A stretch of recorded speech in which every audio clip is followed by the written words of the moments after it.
Ayun guys, good morning. Good morning. And syempre sa buong Rochelle community, mag-update lang tayo ngayong araw kasi medyo nai-stress ako, Kasi 15 days lang yung ibinigay sa atin no?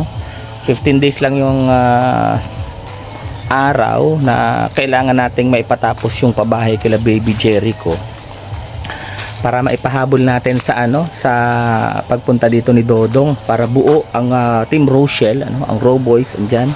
Syempre yung mga bisita, ayan, nandyan. So nagka-problema ho tayo kagabi pa, And kausap ko ho si yung karpentero natin. Syempre sa dami po ng hindi inaasahang pangyayari, 'di ba? Tagal na hinto yung pabahay kila Baby Jericho. So sabi niya sana daw maunawaan ko siya at tumanggap siya ng ibang trabaho na. Kasi syempre may pamilya naman Siya kasi yung skilled natin doon, tapos PNP yung ating kasamahan na gumagawa, 'di ba? So pag-chat ko sa kanya kagabi kung pwede pa siya kang magtrabaho sa atin, hindi na ho, So babayaran ko yung 3 araw na trinabaho niya bago tayo nahinto doon kasi alam niyo na, nagbagyo, tagal, walang kuryente, So hindi tayo nakapunta muna doon kasi inasikaso natin dito sa bahay. Nasundan ng pagkabantay ni mama, so matagal din bago tayo nakabalik. Siyempre may pinag-aaral, meron ding sinusuporta ang pamilya si kuya, so tumanggap siya ng ibang trabaho at hindi pa tapos. So ngayong araw pinuntahan natin si Tio, So si Tio kasi hindi na pwede sa malayo. Siya lang kasi mga kilala kong skilled na pwede natin pagkatiwalaan. Si Kuya Dennis naman ginagawa yung CR nila, At December 15 nga start naman tong bahay ko ulit. Gagawin na naman ito. Kumbaga pinahinto ko nga ho itong bahay para bigyang daan yung pabahay kila Baby Jericho, para hindi ako patawid-tawid kasi ako rin yung nahihirapan pagka patawid-tawid ako. So ito naman guys yung nangyari, yun yung naging problema natin. So sana sana makahanap ako ng kapalit ni Kuya Nonoy ngayong araw. At pinaplano kong puntahan si Paring Gwen, pero si Paring Gwen kasi may pinagagawa silang Rachel sa kanya. Yung kung natatandaan nyo, nabanggit ko sa aking live na mayroong pagbabago dito sa bahay, siya ho yung gumagawa, nakakontrata kasi yun sa kanya. Pero antayin ko pa si Rachel na magising kasi syempre pagpapaalam ko kung pwede kong maabala yung pinatatrabaho niya para magtuloy-tuloy yung pabahay doon. Alam nyo kasi ako kasi mas komportable kasi ako guys magpagawa sa mga taong pinagkakatiwalaan ko, kaysa dun sa mga tao na inirekomenda lang sa akin. Syempre kailangan kong bantayan. So sila kasi hindi ko na sila kailangan pambantayan at alam ko na kahit wala ako, ginagawa nila yung kanilang trabaho. So sana pumayag si Nini na ipahiram muna sa akin si Paring Gwen. At kasi si Paring Gwen sanay naman yung umangka sa akin. Si Tio kasi natatakot umangka sa akin kasi abilis daw akong patakbo ng motor. So medyo natatakot na si Tio. And then malayo nga raw, malalayuan si Tio. So sana pagawa na natin yung pabahay kila Baby Jericho. Actually nagpadala na ho ang TKQC sa akin ng partial na budget kahapon pa.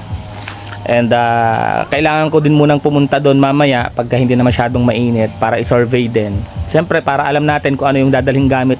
Saka saan papayag si Paring Gwen para alam natin kung ano yung materialis din na bibilhin, So yun ho yung ating pinoproblema sa ngayon. Plano ko lang ang puntahan si Paring Gwen kung papayag ako nang bahala kay Nini mamaya. Tulog pa kasi si Nini. So yun ho guys, sana magtuloy-tuloy na yung pabahay para matapos na. Si Kuya Alex nagtatiles naman na yun sa kanila, nagtatiles na si Kuya Alex. So pero hindi natin maipapangako nasabay nating mapapa house blessing yung dalawang bahay, pero at least inuunti-unti na matapos pareho. At darating yung time na matatapos din yan at parehas yan mapapablessingan. And magiging proud din kayo, kasi maraming nagko-question sa atin bakit ang tagal na. Ganun ho talaga pagkakapos yung budget, hindi naman lahat ng bahay natatapos agad, lalo't kinakapos sa budget, kulang sa budget, syempre matatagalan ho yan talaga. Ito ang bahay ko, di ba? Mag-iisang taon na ho yan sa February 8 ng December na ngayon. So hindi pa rin tapos. So yung iba, kini-question bakit ang tagal-tagal na raw. Ganun ho talaga. Ang mahalaga ho, nasisilungan na ito, natitirahan na nila Kuya Alex, may konti na lang i-finish naman na doon. Pero malaking pera pa din yung gagastusin, di ba? So ayun ganun ho talaga pag nagpapabahay, hindi ho isang pitik mo lang ng daliri matatapos na. So try kong puntahan ngayon si Paring Gwen kung okay sa kanya, malapit lang naman, motoring ko na, sana pumayag siya na maabala natin, at ako nang bahala kay Nini na ipagpaalam siya mamaya. So yun guys, pupuntahan ko si Paring Gwen sa kanila ngayon para malaman natin kung available siya, no? At yun ho yung gagawin nating pinaka huling paraan. Huling paraan talaga. So tingnan natin kung anong mapag-uusapan namin ni Paring Gwen. Pupuntahan ko lang guys.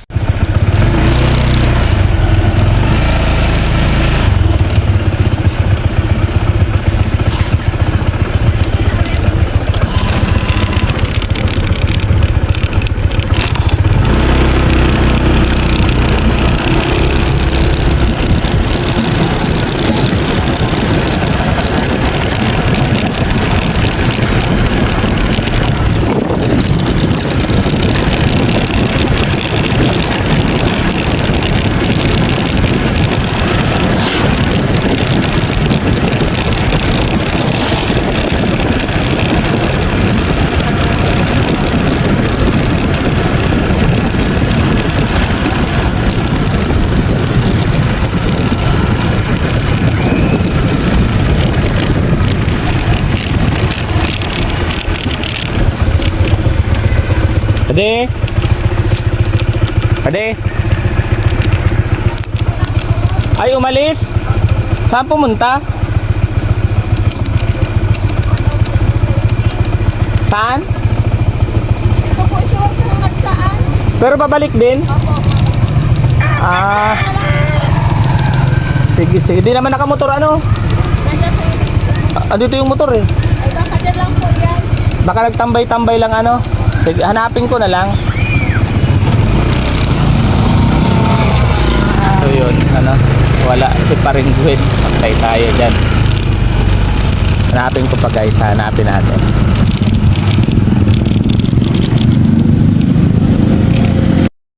So yun guys, hinahanap ko si Paring Gwen pero talagang hindi ko matagpuan. Nandun yung motor, kaso may napagtanungan ako, ibang motor ang gamit, so hindi ko talaga siya mahanap. Kaninang umaga pa raw nakita na papunta dun sa barangay Santa Cruz, so babalikan ko na lang siya maya maya at balitaan ko rin kayo kung napapayag natin siya na magtrabaho muna sa atin kasi para matapos yung pabahay nila Baby Jericho.